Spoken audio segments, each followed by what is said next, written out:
Hi guys, it's Greg here, aka NYPrepper. It is Monday, March 4th, 2024, and I have some breaking news to share with you guys. Right now it is 22:20 Eastern Time here in the United States, and we have some major breaking news coming in from Ukraine and Europe. So apparently the Ukrainians launched a drone attack on the Crimean bridge this evening at approximately 2300 hours Ukraine time. There was a massive drone attack on the Crimean bridge with maritime drones and apparently even aerial drones. So, this is huge news, guys. There's currently no information available on any damage to the bridge, and I will continue to monitor that and update you guys tomorrow in the morning if there is any significant damage. But apparently, this was planned out by the Ukrainian intelligence services, the SBU and the GUR, in conjunction with the Ukrainian Navy. And what's interesting is just on Friday, there was that leaked conversation with the German military officers where they were discussing using Taurus missiles to strike the Crimean bridge and destroy it. They said it would take 10 to 20 Taurus missiles to destroy the bridge. They said they would establish a secure line to Ukraine to help the Ukrainians plan out the strike. And they said it would take about 3 to 4 weeks to train the Ukrainians to deliver the Taurus missiles.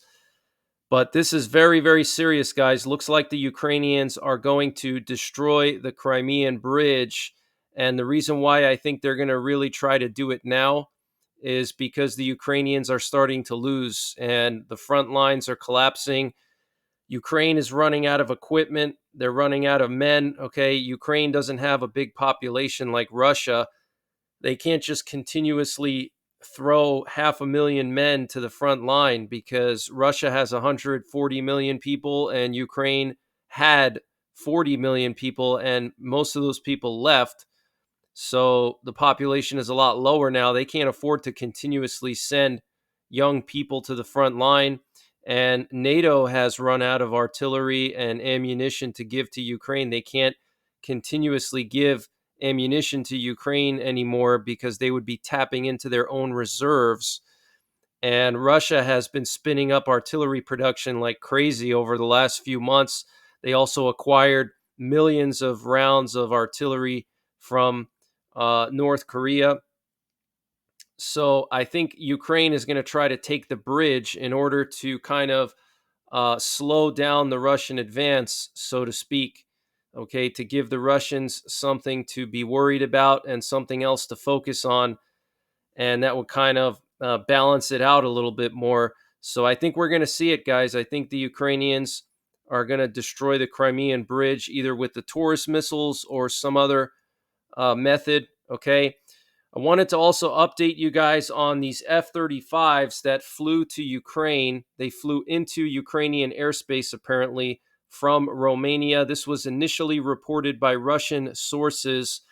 Well, I have some updated information on this, and I haven't been able to verify this with any other Western sources, but apparently the Bulgarian military is saying that during recent actions, the U.S. mobilized F-35s to detect the location of Russian anti-aircraft missile systems on the territory of Ukraine.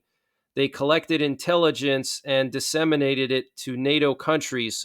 And what you're looking at here is just a simple drawing that was released by the Russian sources showing where these F-35s took off from and where they went to. Apparently, they flew into southern Ukraine, into occupied Ukraine, and they were trying to detect the location of Russian anti-air missile systems. Okay, the F-35 is a stealth fighter, so the Russian Air Force would not be able to detect them flying into occupied Ukraine. Okay, but apparently they flew in, they surveyed the area, looked for the anti-air systems, and then reported it back to NATO. And then I'm sure Ukraine got that information as well. So this could be a sign that Ukraine is planning a strike on Crimea or some type of big action in that area. Okay, if they're scouting out where the anti-air systems are, that's a sign that they're planning something, okay? And also, it's a sign that NATO is planning something potentially if the war were to escalate. And let's say they wanted to destroy the anti air systems and set up air cover for Ukraine, they would have a leg up because they would already know where those anti-air systems are before things were to escalate, okay? So this is very likely, guys, and this is, again, coming from the Bulgarian military. I'm going to keep monitoring this, and I'm going to see if there's any new news that comes out. I wanted to update you guys on the U.S. nuclear forces. We still have U.S. nuclear forces on high alert this evening. We had a presidential doomsday plane do something really weird this evening. It took off from Offutt Air Base earlier this afternoon, and it flew to St. Louis. Then from St. Louis, it flew back to Offutt Air Base. And then from Offutt Air Base, it went down to Tinker Air Force Base, or Oklahoma City. And then it went back from Oklahoma City to Offutt Air Base. Okay, as you can see here, it took off from Oklahoma City and then went back to Offutt Air Base. And here we have the earlier flights, okay, when it came from St. Louis, went to Offutt, and then went down to Oklahoma City, and then it went back up to Offutt. Very, very strange. Not sure what to make of that. We also had 2 B-52 nuclear bombers airborne over the United States today. That is definitely elevated. It's usually rare to see these in the air, especially with their transponders on, but we had 2 of them in the air. Here we have the flight path of the second one, which was up in the air later this afternoon, and you can see it flew over the Carolinas, over Tennessee, and then it went towards Arkansas and then down to Barksdale, which is their home base, so to speak. That's the headquarters of the U.S. Global Strike Command. And then the Cobra Ball, the missile detector plane, landed in Offutt Air Base. It was up in the air all afternoon. These planes specialize in detecting missiles, especially ballistic missiles. And this was one of the other B-52s that was airborne earlier. It went to the Texas Panhandle and then turned around and came back. So we had a presidential doomsday plane. We had 2 B-52 nuclear bombers. We had 3 nuclear war command and control planes and a missile detection plane all in the air today. That is definitely elevated. And this was earlier today with all the nuclear war command and control planes, the Cobra Ball, and the Doomsday plane. Now, if you don't know what these planes are, the Doomsday plane is basically like Air Force One on steroids. It's also known as the E-4B Night Watch. That's the plane that the president would fly on during a nuclear war or some type of cataclysmic event, and he would command the entire U.S. military from the air. They're hardened to withstand radiation and EMPs, and they even have passive and active countermeasures to destroy any kind of missiles that would be targeting them. But look at all these planes in the air, guys. These are all nuclear war planes, continuity of government planes. This is just absolutely ridiculous, okay? This was earlier today. You can see the Doomsday plane taking off with 2 nuclear war command and control planes in the air right around it. So our nuclear forces are still on high alert, guys, okay? Make no mistake about it.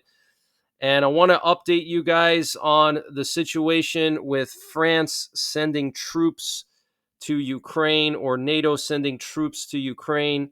We have some more information on this. Apparently, this actually started weeks ago with the French chief of staff, who actually sent a letter to NATO allies asking them if they were interested in creating a coalition to send soldiers to Ukraine.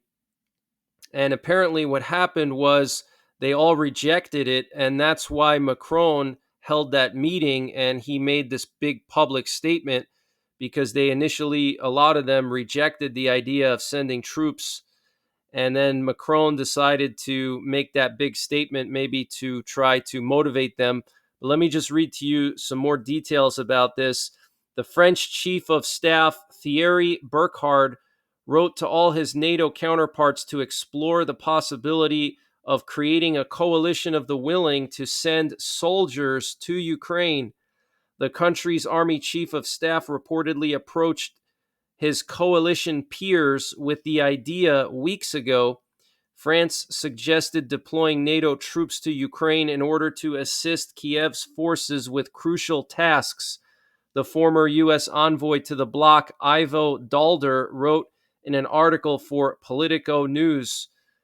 According to Dalder, the proposal came several weeks ago from the Chief of Staff of the French Army, General Thierry Burkhardt, who wrote to half of his NATO colleagues to ask them to explore the possibility of deploying a coalition of the willing to Ukraine's front lines.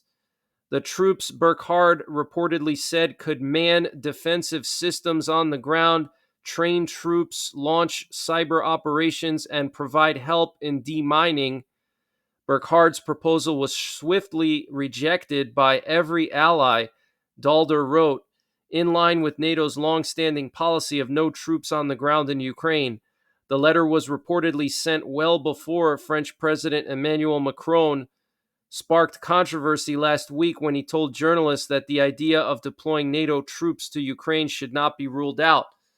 Okay, so this is very, very interesting, guys. Okay, what's interesting is that he actually asked them to go to the front lines. Okay, we're not talking about deploying somewhere in Lviv or even Kyiv. Okay, he said he wants troops to go to the front lines to man defensive systems on the ground, train troops, launch cyber operations, and provide help in demining. So that basically means that they would be involved in combat roles, essentially. I mean, manning defensive systems on the ground, that's a very vague term, and a lot of things fall under that, okay? I mean, obviously you have air defense, so they would probably be manning air defense, but defensive systems is a very vague term, and you can lump a lot of things under that. And this update was sponsored by Patriot Supply. Guys, Patriot Supply is doing a discount on their 1-month emergency food supply. And to get the deal, you got to go to preparewithnyprepper.com, and the link is in the description below this video. This is a 1-month freeze-dried food supply. It has a 25-year shelf life. Normal price is $237. They've dropped it down to $177. So that's a savings of $60. And it's all packed within 2 rugged, water-resistant buckets. Free shipping is included. $177 for 1 month of food. Where are you going to find a deal like that? They also have a general store, and they're always running discounts in their general store on various prepping and survival items. They have everything from MREs, potassium iodide, to survival seeds. And to get to their general store, you got to click on the Patriot Supply logo at the top of the page when you get to preparewithnyprepper.com. And you'll see when you get there, they have everything you can imagine. So use the link preparewithnyprepper.com to get $60 off the Patriot Supply 1-month emergency food supply. That's $180 for 1 month of food, free shipping included. The link is in the description below this video. And also check out their general store. They have everything you can imagine prepping and survival related, and they're always running various discounts there. So this is very, very concerning, but just the fact that they're starting to talk about it now is very serious, okay? Remember when the war started, it all started with body armor and helmets. Then it went up to Stinger missiles and javelins. Then it went up to Bradleys. Then it went up to HIMARS. Then it went up to Abrams and Leopard tanks, okay? Now we're up to F-16s, and even other countries are considering sending their fighter jets, okay? And now we're hearing about Taurus missiles being used to destroy the Crimean bridge, with Germany actively planning that. Okay, and now we're hearing about NATO troops going in. Okay, I'm telling you guys, NATO is saying that they don't want to go in on the ground, but they may have no choice because they've invested so much in protecting Ukraine from Russia. They've invested hundreds of billions of dollars in not just military equipment, but also economic aid as well. Okay, they've given Ukraine tons of economic aid because their economy is in shambles, because they're basically in the middle of a full-scale war. Okay. And so, the European countries are not just going to sit back after all that investment and let Russia take over the whole country or half of the country all the way to Kyiv and even to take the capital, which is what Dmitry Medvedev and a lot of Russian sources are saying now, that Russia may go after the capital again. They may go after Moldova. They may go after Odessa. So Russia has not abandoned their plans, their maximalist goals. Okay, their maximalist goals. If you remember at the beginning of the war, Putin said he wanted to basically change the regime and, demilitarize. Okay. And there's really no way you can do that unless you take the capital. Okay. So I don't think Russia's going to stop. They're not going to stop until they go all the way to the capital, in my opinion. It's never going to end. As long as Putin is in power, or anybody that thinks like him, or anybody from his inner circle, it's not going to stop. He's never going to stop. He's not going to be satisfied with what he has. Even if they make a peace treaty, it's not going to stop. The peace treaty may last a couple years, and then they'll go in again and try to take more land, and it's just never going to end. Okay. So, but NATO and Europe, they're not going to just sit back and do nothing while Russia takes half the country, especially the capital, because number one, they invested so much into this war. And number two, that would put Russia basically right on NATO's doorstep. Okay. They don't want that. All right. So get prepared, guys. And here we have a picture of Dmitry Medvedev. He made some more crazy statements today.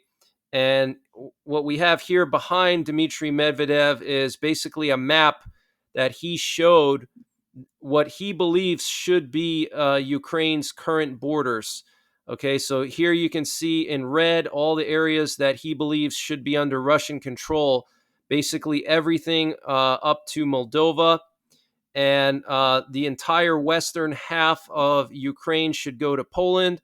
And then Ukraine would basically just be a 100-mile circle or 50-mile circle around Kiev. And I'm sure eventually they would want Kiev as well, because they're always saying that Kiev was the origin of Russia. Okay, that's where Russia started, the Kievan Rus. I mean, it is true that that is where Russia started. Okay, but you're talking about 1,000 years ago. Okay, but they want to take Kiev as well. But this is absolutely insane, guys, and it shows that Russia is not slowing down on their ambitions. So let me read to you what Dmitry Medvedev said today. Russian Security Council Deputy Chairman Dmitry Medvedev delivered a sweeping speech Monday claiming Ukraine is definitely Russia and spouting anti-Ukraine rhetoric aimed at erasing the country from the map. Our geostrategic space has been indivisible since the time of the ancient Russian state, the former Russian president said. Presenting a map showing the vast majority of Ukraine's territory gobbled up by Russia, this concept must disappear forever. Ukraine is definitely Russia. Medvedev's map shows the borders of other countries, including Poland and Romania, changed as well. The speech echoes previous comments from Medvedev, who has repeatedly said he doesn't think Ukraine should exist, accusing it of simply being a misconception following the dissolution of the Soviet Union and an unnecessary part of the world. Russia will not stop its war until Ukraine surrenders, he said in the speech. Wow, guys, I'll say that again. Russia will not stop until Ukraine surrenders. That's what he said. Adding that peace talks with Kyiv were off the table. Okay, so just like I said, they're not going to stop. Historic parts of the country need to come home. All our adversaries need to understand once and for all a simple fact that the territories on both banks of the Dnipro River are an integral part of Russia's strategic and historical borders. Wow, so he's saying both sides of the Dnipro River are part of Russian territory is what he's saying, okay? So get prepared, guys. I'm telling you, things are going to really escalate this summer. The aggressive speech comes weeks after Medvedev threatened to use nuclear weapons against the United States and other Western allies, And just days after Russian President Vladimir Putin threatened to use nuclear weapons if NATO allies contribute troops to help defend Ukraine. The remarks came after French President Emmanuel Macron suggested allies could deploy forces to Ukraine. They must understand that we also have weapons that can hit targets on their territory, Putin said. All this really threatens a conflict with the use of nuclear weapons and the destruction of civilization. Don't they get that? The bellicose rhetoric coincides with a Russian information operation aimed at diluting Western support to Ukraine and hasten a Russian victory, according to Germany's defense minister. Russian state media reported on leaked audio allegedly showing German officers discussing support for Ukraine and the possible provision of Taurus long-range cruise missiles to Kyiv. It is a hybrid attack aimed at disinformation. It is about division. It is about undermining our resolve, the defense minister Boris Pistorius said. Okay, so very, very interesting, guys. And we still have that situation on the border with Poland and Ukraine. There's still Polish farmers and truckers blocking the Ukrainian border. Thousands of Ukrainian trucks and train cars are not able to get through with Ukrainian grain. And Ukraine has threatened to retaliate by the end of the month if it's not unblocked. So we could see a total collapse in relations between Poland and Ukraine. We could see a border shutdown. Okay, Ukraine may shut down the border and Poland may shut down their border with Ukraine. So it's not looking too good there, and that could all have been orchestrated by the Russian FSB, okay, to try to drive a wedge between those countries because they've been strong allies so far. I want to read to you something that a subscriber sent to me today. Apparently, his son is deployed in northern Norway. I got a call from my son. He said he's close to the Russian border this morning and can see Russians on the border with equipment and troops. This is in Norway. In the Russian border, he said, "This is the last time I can talk for 2 weeks, and I can't say anything else." But he did say there are Russian troops looking at U.S. Marines and NATO this morning. He said he's on the Norway border looking across and can see Russians on the other side. So very, very interesting. And I'm guessing this is part of that exercise that they're doing up there with 10,000 or so NATO troops. And I wanted to update you guys on that unknown military object that was found in northeastern Poland. So this object was found in the town of Miłakowo, and this is in northeastern Poland in the Lakes District of Poland, Mazury. I'm going to do some more research on this. The Polish police are saying that it's a weather balloon. I'm not sure if I believe that due to the location. It's literally right next to Kaliningrad and Belarus. And Belarus has already sent several balloons into Poland. So this could have been some kind of reconnaissance balloon. But I'm going to research it more, and I will update you guys on that in the morning. And a U.S. Air Force employee was charged with giving classified information to a woman he met on a dating site. And I'll show you guys what was said between him and her, but he leaked out a lot of information about Ukraine and NATO. And Maria Zakharova, the foreign ministry spokeswoman of Russia, threatened Germany with denazification after leaked conversations about strikes on the Crimean bridge. They are, as we now realize, never fully denazified. The most monstrous thing is that this will lead, if nothing is done, to terrible consequences for Germany itself. Wow, guys. So that's the Russian foreign ministry spokeswoman, okay, saying that Germany was never fully denazified and that there will be terrible consequences for Germany. Absolutely insane. And the Nuclear Five held a meeting in Saudi Arabia on February 29th. The Nuclear Five are the five main nuclear powers in the world. That's the US, Russia, China, Britain, and France. Now, Israel has nuclear weapons. Pakistan has them, and also India.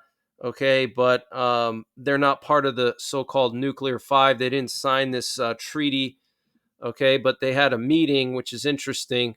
And Ukraine and Spain began negotiations on a bilateral security agreement. That's very interesting as well. And I want to just read to you some of the information here that this U.S. Air Force employee leaked out to some woman he met on a dating site. Okay, you can see she talks about Dave, do NATO and Biden have a secret plan to help us? Dave, it's great that you get information about my country first. I hope you will tell me right away. You are my secret agent. With love, sweet Dave. The supply of weapons is completely classified, which is great. My sweet Dave, thanks for the valuable information. It's great that two officials from the USA are going to Kyiv. Dave, I hope tomorrow NATO will prepare a very unpleasant surprise for Putin. Will you tell me? You have a job in the operations center today. I remember. I'm sure there is a lot of interesting news there. So clearly, this was some type of foreign spy, okay, trying to extract information from this guy. Okay, you can see here, Dave, I hope tomorrow NATO will prepare a very unpleasant surprise for Putin. Will you tell me? Okay, so she's asking him, and then here it says, you have a job in the operations center today. I'm sure there is a lot of interesting news there. Okay, obviously she's trying to get news that she wants him to, tell her about, what was discussed in that operations center. And she even says here, by the way, you were the first to tell me that NATO members are traveling by train, and now only this was announced on our news. You are my secret informant, love. How were your meetings? Successful? Wow, guys, this is absolutely insane. I mean, NATO is showing a lot of sloppiness with all these leaks coming out, the Taurus missiles striking the Crimean bridge, and now this. It's just not looking good. We have a massive amount of reconnaissance in South Korea tonight. You can see multiple U.S. military aircraft. These are Beach Huron planes and Beach Guardrail planes. These planes are very small reconnaissance planes that are used by the U.S. Army, okay, and they're patrolling here along the DMZ. And here we have a U.S. reconnaissance plane patrolling near Taiwan. This is live. This is right now. This is an RC-135 rivet joint. This is a large reconnaissance plane, one of the main reconnaissance planes that the U.S. military operates. And here we have Taiwan, and here we have China, and this is the Taiwan Strait. And you can see this RC-135 just looping in the southern part of the Taiwan Strait. So things are escalating there, guys. And we know that the U.S. announced that they're going to permanently deploy U.S. Special Forces to Taiwan. They're going to have two groups in Taiwan. They're going to have one group on the mainland of Taiwan training forces, and then they're going to have another group on the Kinmen Island, which is this little island right here that is literally like a mile from the mainland of China, and it's under the control of Taiwan. And these special forces are deployed here for reconnaissance purposes and special operations, black ops missions. I mean, look at how close they are to the mainland of China. Absolutely insane. So now we have this RC-135 patrolling the southern part of the Taiwan Strait. And we had a lot of Chinese military aircraft and naval vessels operating around Taiwan in the last 24 hours. There were 12 Chinese military airplanes and 6 Chinese naval vessels operating around Taiwan. Want to remind you guys that the U.S. is going to be testing a hypersonic weapon over the Pacific this month. And I want to also remind you guys that the U.S. has started building another nuclear weapons storage facility here in the continental U.S. at Barksdale Air Force Base. Now, most of our air-launched cruise missiles for the air leg of our nuclear triad, for the B-52s, and for also the B-1s, if they do have to arm them with nuclear weapons, they would use the air-launched cruise missiles. And a lot of the bombs that are carried by the B-2s, they're all kept in Minot Air Force Base. Okay, that's the primary and the only storage location for all those air-launched cruise missiles, the AGM-86. And then the B-83s and the B-61s, those are the gravity nuclear bombs that the B-2s can carry.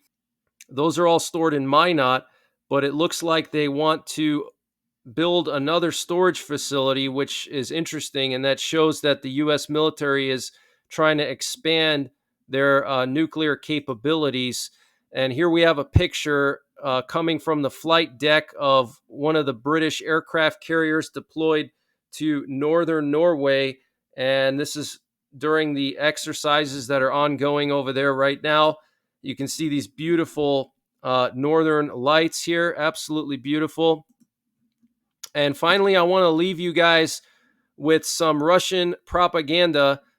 This is coming from one of the Russian propaganda programs. And here we have a guy talking about all the different bridges in Germany that Russia could strike, okay, in retaliation for any strike on the Crimean bridge. But that's pretty much it for this one, guys. I will be back tomorrow with more breaking news. Tomorrow is Super Tuesday. So I'll probably be covering that. And if anything serious happens, I will go live. But it does look like the Ukrainians did strike the Crimean bridge with maritime drones and possibly aerial drones tonight. So we'll find out more tomorrow about any possible damage. I'll keep you guys updated. But until tomorrow, take care. God bless. And don't forget the 3 Ps: prepare, practice, and persevere.